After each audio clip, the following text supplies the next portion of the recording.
जय श्री कृष्णा जी। राधे राधे। आप सबको मेरा ढेर सारा राम राम और प्यार भरा नमस्कार। आज मैं आपको धर्मराज जी की कथा के साथ सुनी जाने वाली धरती माता की कहानी सुना रही हूँ। इस कहानी को आप बड़े श्रद्धा और आदर भाव से सुनिए। एक माँ थी, उसके एक बेटी और एक बेटा था। दोनों भाई बहन छोटे छोटे थे। माँ बहुत गरीब थी, वह मजदूरी करके अपना गुजारा करती थी।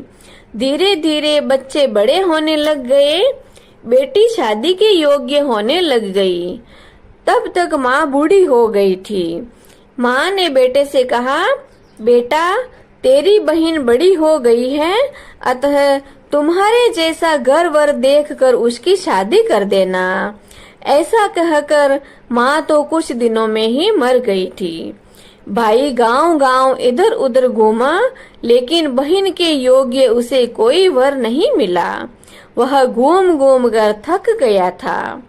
एक दिन बैठे बैठे उसने सोचा कि मैं अपनी माँ की जुबान रखने के लिए क्यों नहीं मैं ही अपनी बहन से शादी कर लूं। ऐसा सोचकर उसने चुनरी लाई और सामान लाया। बहन ने कहा, यह सब सामान क्यों लाया है भाई? भाई बोला कि तेरी शादी है इसलिए लाया हूँ। मोहल्ले वालों ने बहन से कहा कि तुम्हारा भाई ही तुमसे शादी कर रहा है, इसीलिए वो तेरे लिए चुनरी और सामान लेकर आया है। बहन भाई से बोली, कोई मेहमान आए नहीं, फिर भी मेरी शादी कर रहे हो तो किससे करवा रहे हो, यह तो बताओ। बहन के जवाब में भाई कुछ बोला नहीं, तो बहन मन ही मन समझ गई।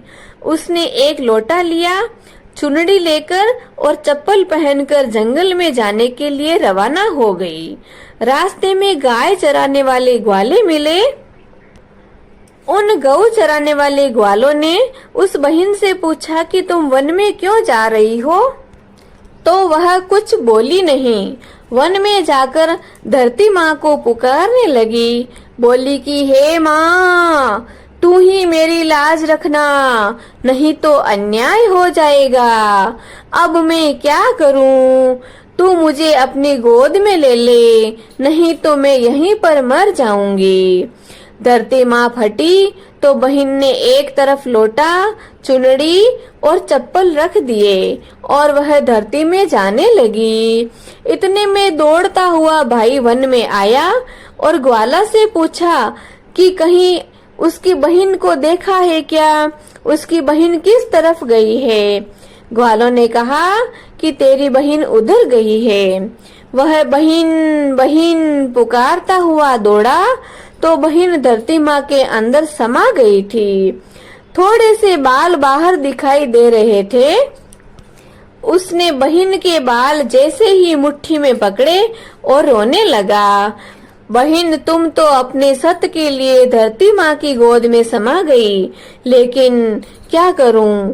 मैं निर्बुद्धि था, मेरी बुद्धि भ्रष्ट हो गई थी, लेकिन करूं तो क्या करूं? माँ का वचन निभाने के लिए मेरे जैसा मुझे कोई वर नहीं मिला, इसलिए मेरे मन में ऐसा बुरा विचार आया।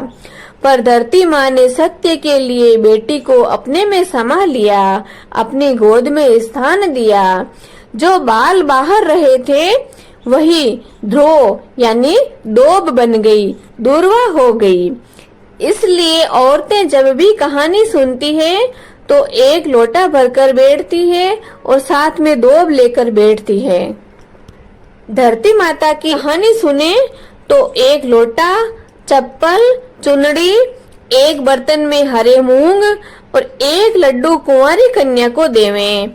उसको धरती माता सुखी रखेगी, हमेशा सुख संपत्ति प्रदान करेगी। जय धरती माता, जय धरती माता, जय धरती माता।